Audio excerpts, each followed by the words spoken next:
Então, gente, a gente usou até agora nossas preposições de tempo e lugar para designar tempo, aliás, para designar lugar, né, precedendo os lugares. Nos exemplos passados a gente usou restaurante, escola e mesa.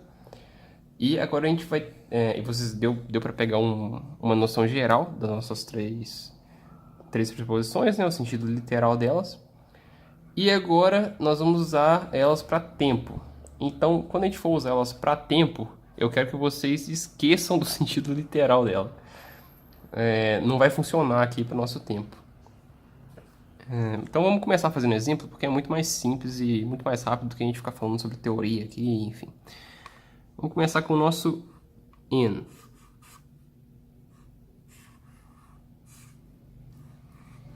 O in, gente, a gente vai usar para períodos de tempo maior. Períodos de tempo mais extenso. Por exemplo, mês. Vou colocar um exemplo aqui para vocês verem. I will travel in January. Então, eu, nosso pronome pessoal, will é um verbo no futuro, que eu não quero que vocês se preocupem por enquanto, quer dizer, irei, vou. Então, eu irei, travel, viajar, in January, em janeiro. Porém, existem algumas exceções, algumas não, eu diria muitas exceções. Por exemplo, a gente pode usar o when também para designar períodos do dia, específicos do dia. Então, um outro exemplo aqui de frase com when designando tempo seria I work in the morning.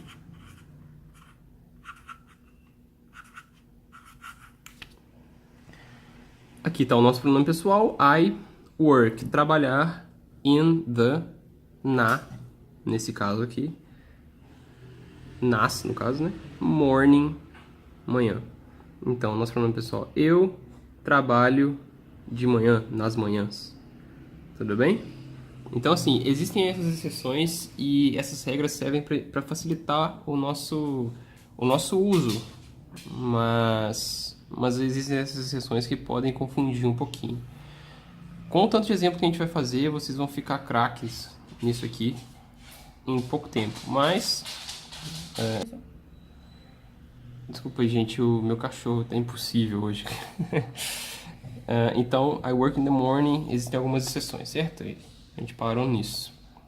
Mas normalmente você vai usar o in para tempos específicos do dia ou para meses, para tempos longos, assim, né? Então, assim, nesse século, por exemplo, in this century. Vamos para para nossa próxima preposição,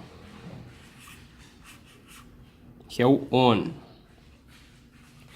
O on a gente vai usar para datas mais específicas, assim. Então é como se o in fosse uma coisa abrangente, muito grande, e o on fosse diminuindo um pouquinho esse nosso tempo. Então a gente vai usar o on para designar, por exemplo, dias na semana.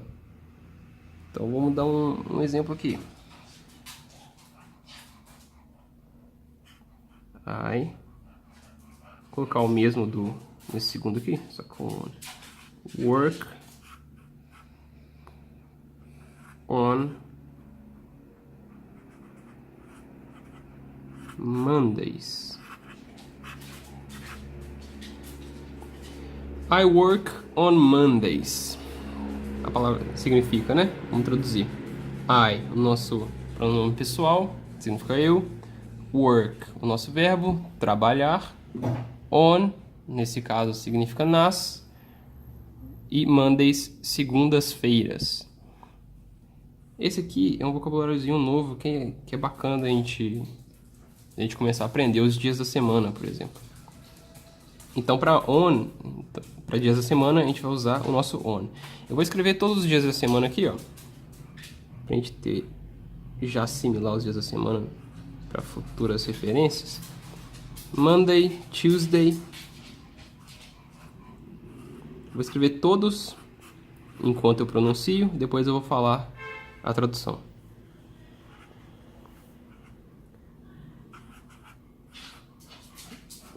Wednesday.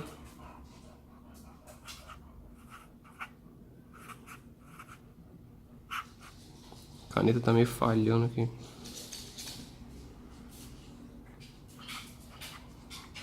Thursday.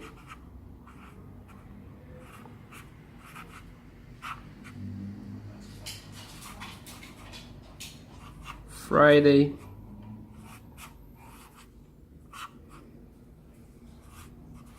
Saturday.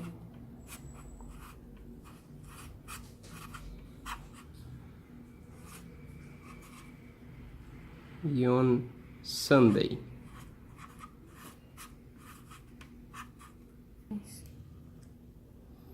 Então, Mondays, segunda-feira, terça-feira, quarta-feira, Wednesday. Deixa eu pronunciar de novo, né? Porque pra ir já acostumando.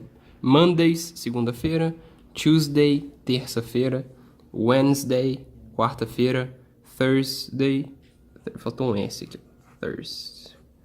Thursday, quinta-feira, Friday, sexta-feira, Saturday, sábado, Sunday, domingo. Então a gente vai usar o on para os nossos dias da semana.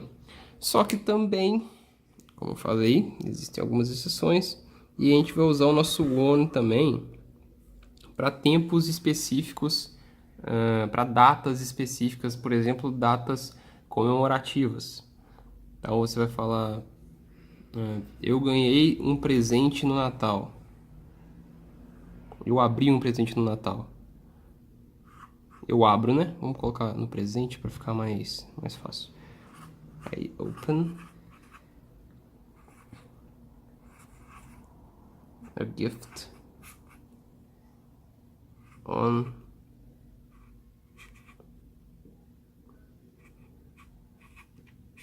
Christmas. Então, nosso pronome pessoal. I open, abrir. A gift, um presente. Então, eu abro um presente on Christmas. Nesse caso aqui, uma data específica, a gente vai usar o on também. É uma das exceções do on. Então, por enquanto, tá tudo bem. Por enquanto, é isso aqui mesmo que a gente vai pegar do in e do on. Vamos partir já pro at. Eu vou trocar a folha aqui. Mais um. A nossa última preposição,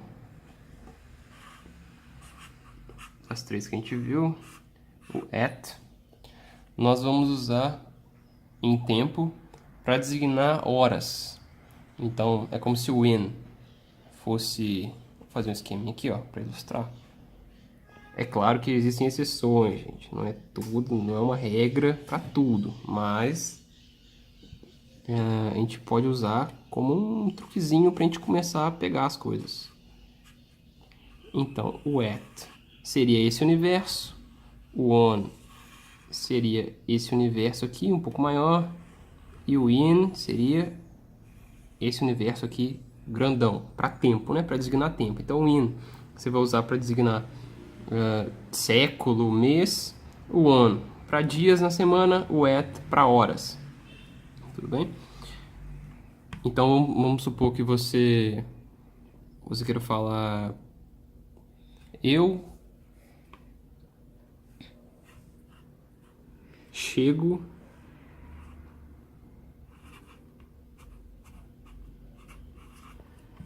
às 8.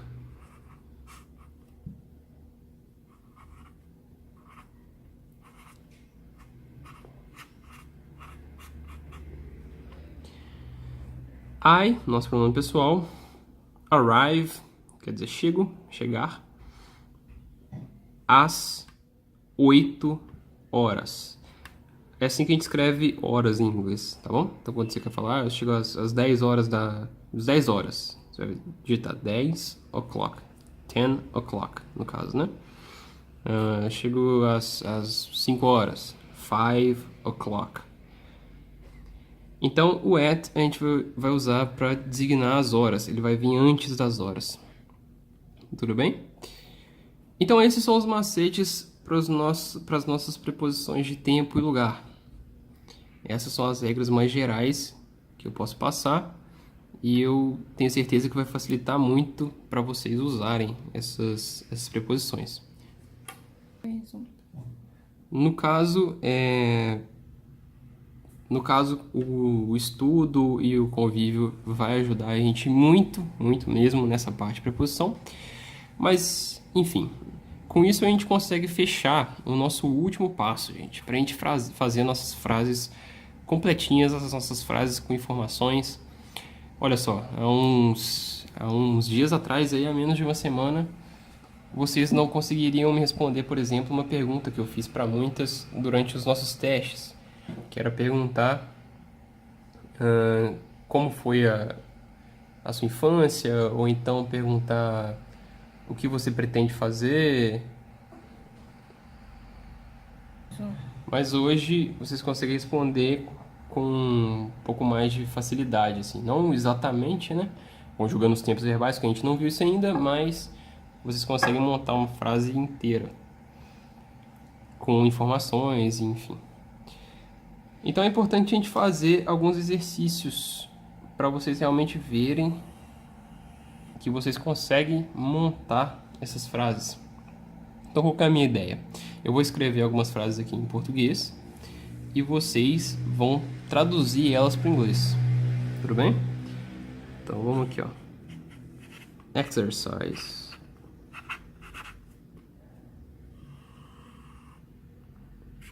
Number 1. Eu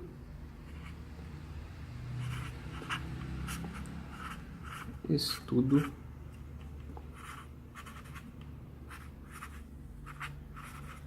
em casa. Esses exercícios que eu vou passar para vocês vão abordar tudo que a gente viu até agora, certo? Então vocês vão precisar de um conhecimento prévio da primeira aula, da segunda aula e dessa aula para conseguir fazer todos eles. Vamos para o segundo aqui. Eu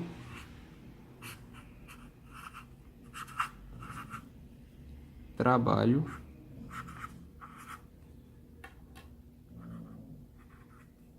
em março.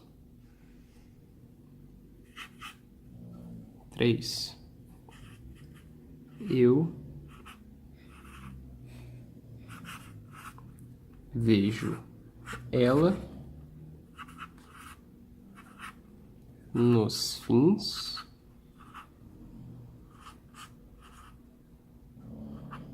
de semana.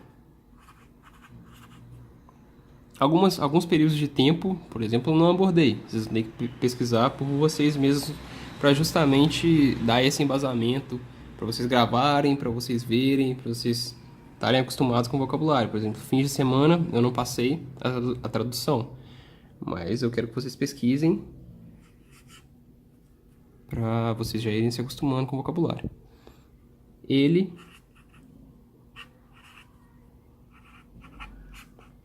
está sobre a mesa. Sim. Então, gente, eu cortei aqui o vídeo porque a gente está com 14 minutos, e senão o vídeo ia ficar muito grande para o YouTube. O YouTube não hospeda aulas tão grande. Eu ia ter que cortar no Movie Maker, enfim. Mas eu só escrevi mais essas duas frases. Ele penteia ela nos sábados. E a sexta frase, está chovendo. Eu quero que vocês traduzam essas frases para o inglês. Todos os elementos daqui foram discutidos nas aulas e vocês já são capazes de fazer isso. E, como vocês podem ver, se vocês são capazes de traduzir essas frases para o inglês, vocês já são capazes de montar as suas frases bem completas, certo? Tem o nosso pronome pessoal, tem os nossos verbos, tem o nosso pronome objeto, tem período, tem preposição. Tudo bem? Então é isso. Eu vejo vocês na próxima aula e até mais.